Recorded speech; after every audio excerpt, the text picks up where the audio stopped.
आज शनिवार का दिन है, जिस दिन अपन इस दरिद्रता से मिलने के लिए पीपल के पेड़ के नीचे आए हैं। हिंदू धर्म में ये दिन पीपल के वृक्ष के लिए पूजनीय होगा। जो भी शनिवार के दिन पीपल के वृक्ष की पूजन करेगा, दूध चढ़ाएगा या मिष्ठान का भोग लगाएगा, लक्ष्मी और नारायण उसके घर में प्रवेश कर जाएगा। लक्ष्मी और नारायण उसके घर में प्रवेश करेगा। इसलिए नियम बनाया। कौन से दिन का? शनिवार। लक्ष्मी जी बोली, नारायण आपने तो एक दिन का वार लिख दिया। शंकर जी ने 7 वार बनाए हैं, रविवार, सोमवार, मंगल, बुध, गुरु, शुक्र और शनि। ये शिव जी ने बनाया। अब एक दिन आपने अपना बना लिया, बाकी के दिन अगर कोई इस पीपल के वृक्ष के नीचे आएगा और यहां तो दरिद्रता बैठी है, तो उसका क्या होगा?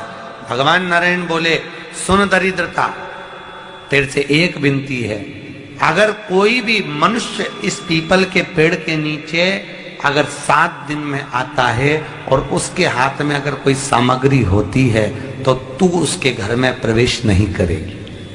नियम है पीपल के वृक्ष का, या तो पानी का लोटा लेकर जाओ, कुंकू का चोपड़ा लेकर जाओ, शक्कर लेकर जाओ, या पेड़ के नीचे चींटी को डालने के लिए आटा ले जाओ, पर खाली हाथ पीपल के वृक्ष के नीचे कभी मत जाओ, कभी नहीं जाओ।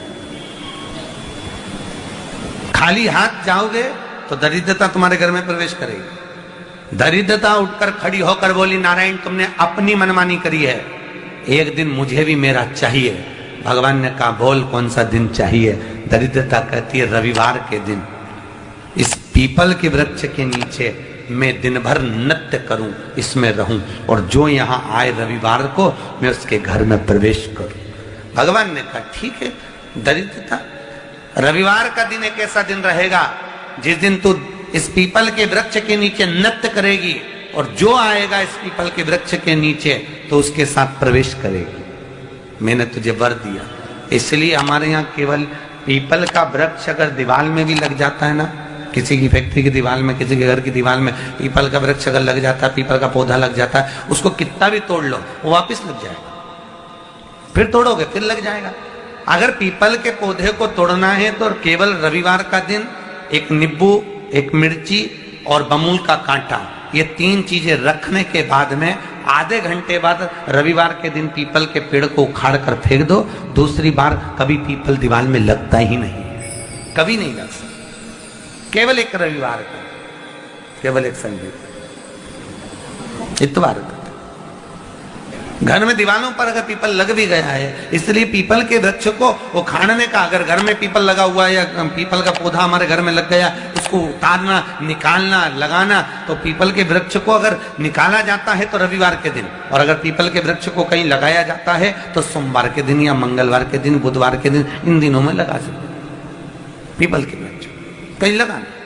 शनिवार का दिन एक ऐसा दिन होता है जिस दिन पीपल के वृक्ष को कहीं जाकर लगाया नहीं जाता, क्योंकि शनिवार के दिन पीपल के वृक्ष के नीचे लक्ष्मी रहती है। हम अपने हाथों से अगर पीपल का वृक्ष किसी दूसरी जगह पर शनिवार को रोपित करते हैं तो हमारे घर की लक्ष्मी अपने घर से छिन्न होकर चली जाती है। इसलिए शनिवार के दिन पीपल लगाया नहीं जाता, किसी के घर जाकर उसको वापस पलटा नहीं जाता। लग गया उसको डाल।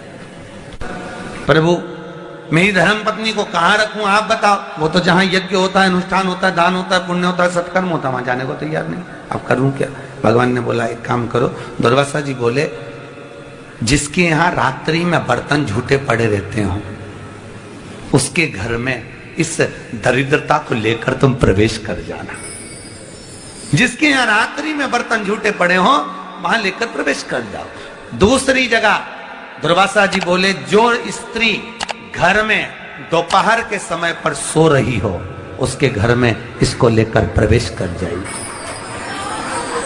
जो स्त्री दोपहर के समय में घर पर सो रही हो, इस दरिद्रता को लेकर प्रवेश कर जाइए।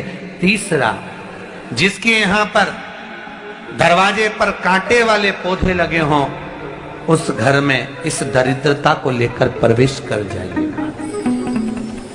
दरिद्रता, कितनी सुंदर बात कही है। दाता और विधाता, कौन कौन? दाता और विधाता। लक्ष्मी और दरिद्रता के सगे भाई हैं। कौन कौन? दाता और विधाता। दाता को फिटकरी प्रिय है, विधाता को नमक प्रिय है। ये दोनों हमेशा लक्ष्मी को और दरिद्रता को दोनों को समझाते थे, दोनों में प्रेम बढ़ाते थे। आज भी हिंदू धर्म की रीति है, यहां तो ठीक है, जिसके यहां पर भी अगर थोड़ी सी भी परेशानी होती है, थोड़ा सा क्लेश होता है, अशांति होती है, लक्ष्मी नहीं टिक रही हो, काम नहीं बन रहे हो, बहुत प्रयास करा जा रहा हो और हमारा कार्य नहीं होता, तो क्या करते हैं? फिटकरी और नमक को पानी में डाल देते हैं और घर में पोछा लगा देते हैं। आप लोगों ने आजकल फेसबुक पे भी पढ़ा होगा, व्हाट्सएप पे भी पढ़ा होगा। तो क्यों लिखा उसमें? उसका कारण ही केवल ये है कि दाता और विधाता की प्रियता उसमें। माता ख्याति के जो 4 बच्चे हुए, इसमें जो 2 लड़के हैं, दाता और विधाता, उसकी प्रियता उस बात, उसकी पूर्णता उस। अब दुर्वासा जी बोले अपनी धर्म पत्नी को वहां लेकर, जहां कांटेदार पौधे लगे हों वहां पर लेकर प्रवेश कर जाइए। कांटेदार पौधों में उस दरिद्रता का निवास हो गया। कितना विचित्र कथा यहां वर्णन करी है। श्रीमद् भागवत के अंतर्गत जो वर्णन किया कि मृत्यु निश्चित है, रोग ऐसा शनि महाराज के कारण हो गया हो, अच्छे काम करते करते उल्टे हो रहे हैं, होते हैं किसी किसी के साथ में, विपरीत परिस्थितियां आ जाती है, अच्छा करने जाओ बुरा हो जाता है,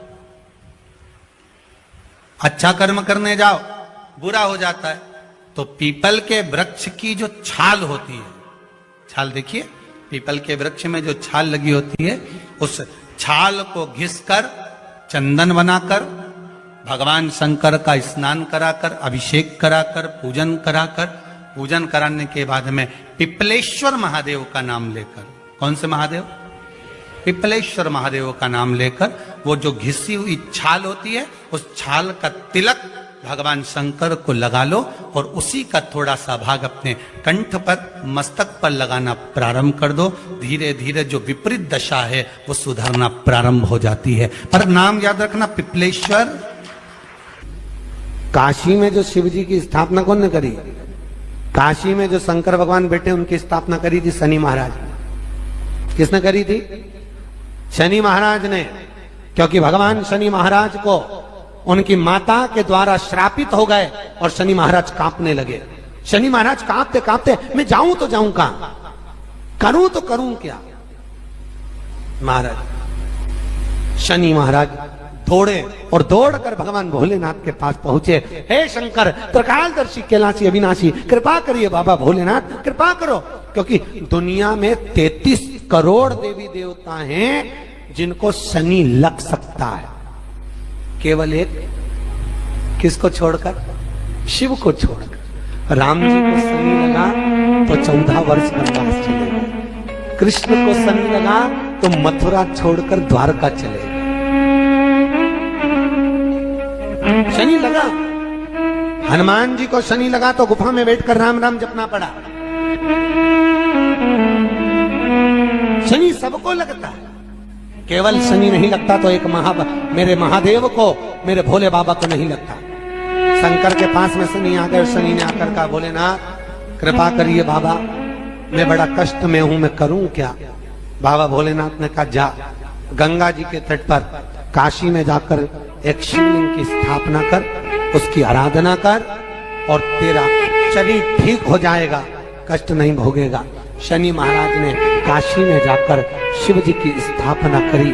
आज भी नियम है, जिसको शनि लग जाता है एक काजल की डिब्बी ले लो और काजल की डिब्बी को 21 बार उतार कर उसको एकांत में जाकर, जंगल आदि में एकांत में किसी पेड़ के नीचे इतना सा खड्डा खोद कर उसमें काजल की डिब्बी को डाल दो और मिट्टी से पूर दो, उस व्यक्ति का शनि समाप्त हो जाता है। काशी विश्वनाथ का नाम लेकर काजल की डिब्बी को 21 बार उतार कर अगर काशी विश्वनाथ का नाम लेकर शनि वाले व्यक्ति को अगर पेड़ के नीचे दबा दे, शनि समाप्त, शनि उसको परेशान नहीं कर सकता। काशी कितनी मूलता उस क्रम को देखिए। भगवान शंकर पर विश्वास रखकर एक एक पल, एक एक घड़ी, एक एक समय, एक एक नक्षत्र का शिव महापुराण में वर्णन है। यहां तक शास्त्र कहता है कि पीपल के वृक्ष की जब भगवान शिव रचना करे, पीपल के वृक्ष की जब रचना करी गई तो उस पीपल के वृक्ष में भी कौन सा समय किसका है, ये शिव महापुराण वर्णन करती है। सुबह 4 बजे से लेकर 7:30 बजे तक पीपल के वृक्ष में ब्रह्मा जी का वासा होता है। 7:30 बजे से लेकर 10:30 पौने 11 बजे तक पीपल के वृक्ष में भगवान विष्णु का वासा होता है। 10:30 बजे से लेकर पीपल के वृक्ष में 11:30 बजे तक पितरों का वासा होता है। 11:30 बजे से लेकर 12:30 बजे तक पीपल के वृक्ष में आहूतों का वासा होता है। 12:30 बजे से लेकर शाम को 4 बजे तक पीपल के वृक्ष में वासुकों का वासा होता है। 4 बजे से लेकर शाम को 7:30 बजे तक पीपल के वृक्ष में शंकर का वासा होता है। 7:30 बजे से लेकर 9:30 बजे तक पीपल के वृक्ष में कुबेर का वासा होता है। 9:30 बजे से लेकर फिर कुबेर के वृक्ष में अन्य देवों का वासा चालू हो जाता है। इसलिए हमारा हिंदू धर्म कहता है, हमारे शास्त्र कहते हैं कि पीपल के वृक्ष को जब पूजा जाता है, पीपल के वृक्ष की जब पूजन करी जाती है तो सुबह 10:30, 11, ज्यादा से ज्यादा 11:30, ज्यादा से ज्यादा 12, उसके पहले पीपल के वृक्ष की पूजन कर लेना चाहिए। रात को कुबेर का वासा होता है, इसलिए पीपल के वृक्ष में दीपावली के दिन रात्रि को 8:30 बजे से लेकर 9:30 बजे के बीच में जो पीपल के वृक्ष के नीचे घी का दिया लगाता है, उसके घर में कभी संपदा की कमी नहीं आती है, क्योंकि कुबेर स्वयं विराजमान होता है पीपल के वृक्ष के नीचे। क्यों? क्योंकि 11:30 बजे से लेकर 12:30 बजे तक पीपल के वृक्ष में पितरों का वासा रहता है, आहूतों का वासा रहता है, फिर वासुकों का वासा आता है। पितृ किसको कहते हैं? महाराज जो पूरी उम्र लेकर चले गए और उनके भीतर अभिलाषाएं बहुत थी, मैं ये भी करना चाहता हूं, मैं ये भी करना चाहता हूं, वो पितृ हो जाते हैं। आहूत किसको कहते हैं? जिस माता के गर्भ में बच्चा जन्म ले और मर जाए, या 6 महीने का गर्भ धारण करने के बाद अवर्षण हो जाए, जीव पड़ने के बाद 6 महीने के बाद अगर बच्चा गर्भ में भी शांत हो जाता है, कुंवारी अवस्था में शांत हो जाता है, जिसका विवाह नहीं हुआ ऐसा बच्चा जब शांत हो जाता है, अधोगति में कोई मर जाता है, सुसाइड कर एक्सीडेंट में किसी भी रूप में मर जाता है, तो वो आहूत कहलाता। शनिवार के दिन जो पीपल के वृक्ष में सरसों के तेल का दीप लगाता है, उसको शनि कभी परेशान नहीं करता। एक बात हमेशा ध्यान रखिएगा, मान लो अगर कोई भारी रोग ऐसा शनि महाराज के कारण हो गया हो, अच्छे काम करते करते उल्टे हो रहे हैं, होते हैं किसी किसी के साथ में, विपरीत परिस्थितियां आ जाती है, अच्छा करने जाओ बुरा हो जाता है, अच्छा कर्म करने जाओ बुरा हो जाता है। तो पीपल के वृक्ष की जो छाल होती है, छाल देखिए, पीपल के वृक्ष में जो छाल लगी होती है, उस छाल को घिसकर चंदन बनाकर भगवान शंकर का स्नान कराकर, अभिषेक कराकर, पूजन कराने के बाद में पिपलेश्वर महादेव का नाम लेकर, कौन से महादेव? पिपलेश्वर महादेव का नाम लेकर वो जो घिसी हुई छाल होती है, उस छाल का तिलक भगवान शंकर को लगा लो और उसी का थोड़ा सा भाग अपने कंठ पर, मस्तक पर लगाना प्रारंभ कर दो। धीरे धीरे जो विपरीत दशा है वो सुधरना प्रारंभ हो जाती है। पर नाम याद रखना, पिपलेश्वर। जब कितना भी दुख, विपदा, कष्ट सम्मुख में खड़ा हुआ हो, कितना भी दुख, पूंजी धन की अगर आपको कमी पड़ रही है और ऐसा लग रहा है कि मेरे पास में कुछ भी नहीं, हम तो यहां तक कहेंगे कोई मकान बना रहे हो, बेटी का विवाह कर रहे हो, बेटे का विवाह कर रहे हो, कोई अच्छा कार्य कर रहे हो, धन संपदा की भी कमती दिखे तो समय पर कांता भगवान का स्मरण कर, कांता चक्र का स्मरण कर, शिव और नारायण का नाम लेकर, एक बेलपत्र, एक शमी पत्र, एक श्वेत पुष्प, एक लाल पुष्प, दोनों हाथ में लेकर भगवान शंकर के अशोक सुंदरी के स्थान पर अगर समर्पित करा जाए तो संपदा की भी कमी नहीं आती। वो कांता चक्र है जो नारायण के। यहां तक शिव महापुराण की कथा कहती है, अगर कोई विद्वत ब्राह्मण ने आपको बताया है कि आपके घर में पितृदोष है, कोई विद्वान ब्राह्मण ने बता दिया कि आपके घर में काल सर्प दोष है, कोई विद्वान ब्राह्मण ने बता दिया कि आपके यहाँ पर ये वास्तु दोष है, और इस दोष को मिटाना जरूरी है। कोई ने आपको बताया, उस समय पर हमें घबराना नहीं।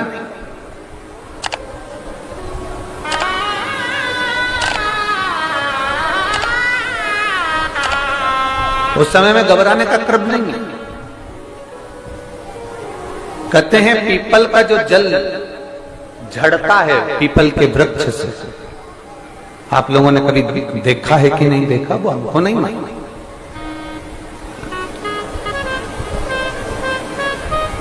कितना भी अगर कोई वास्तु दोष बता दिया, पितृ दोष बता दिया, काल सर्प दोष बता दिया, कितना भी अगर कोई दोष बता दे, तो पीपल का जो जल वृक्ष में से झड़ता है, कभी कभी आप उसके नीचे हाथ रखकर देखना, थाली रखकर देखना, उसमें पत्थर पर देखना, तो वहां पर भी पानी के निशान आपको मिलेंगे, बूंद के निशान मिलेंगे।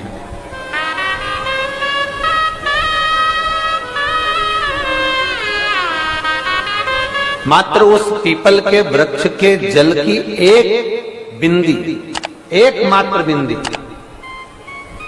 शंकर भगवान का जो शिवलिंग है जलाधारी है, चरण है, गणेश कार्तिक का स्थान है, अशोक सुंदरी का स्थान है, और प्रत्येक जलाधारी में से पानी बीच में से आकर नीचे की ओर गिरता है, नीचे की ओर गिरता है।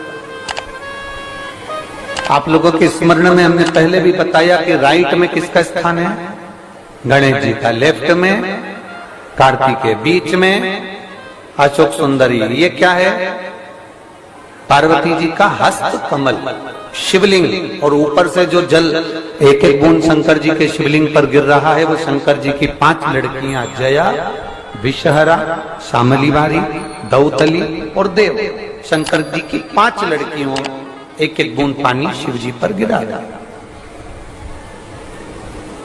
जहां जल नीचे गिरता है उस स्थान से जहां तक जल बहकर जा रहा है, उस स्थान तक 33 कोटि देवताओं का स्थान, 33 कोटि देवताओं का स्थान। अब जहां पानी आया, जहां नीचे गिरा, उसके बीच में जो स्थान होता है, आप लोगों ने देखा है कि नहीं देखा? जिनने देखा है जरा हाथ उठाओ। ये पानी जैसे यहां तक आया और यहां के बाद नीचे गिरेगा, तब वो नाली के माध्यम से बाहर जाएगा। तो जितनी दूर यहां से वो नीचे की ओर जो गिर रहा है, यहां से वो नीचे की ओर जो पानी जा रहा है, ये जो स्थान होता है, ये हमारे 3 दोषों को निवारण तुरंत कर देता है। एक हमारा पितृदोष, एक हमारा काल सर्प दोष, और एक हमारा वास्तु दोष का निवारण ये तुरंत करता है। और ये तो हमने केवल आपको शिव महापुराण के माध्यम से बताया कि ये 3 दोष का निवारण कर देता है, पर यदि कभी आप ध्यान से लिंग पुराण को पढ़ेंगे, आप यदि लिंग पुराण को पढ़ेंगे और गीता प्रेस गोरखपुर की लिंग पुराण को लाकर यदि आप पढ़ते हैं, या गीता प्रेस गोरखपुर की शिव अंक को भी आप अगर पढ़ेंगे, उसका नंबर हमारे स्मरण में नहीं आ रहा है, शिव अंकों को भी अगर आप पढ़ेंगे तो उसमें भी आपको वर्णन मिलेगा कि हम तो केवल 3 दोष का बता रहे हैं, पर हमारे शास्त्र तो यहाँ पर और भी दोषों का वर्णन कर रहे हैं। जैसे किसी ने बता दिया आपको शनि का दोष है, किसी ने बता दिया मंगल का दोष है, किसी ने बता दिया आपको केतु का दोष है, किसी ने बता दिया आपको राहु का दोष है, किसी ने आपको कह दिया कि बृहस्पति का दोष है।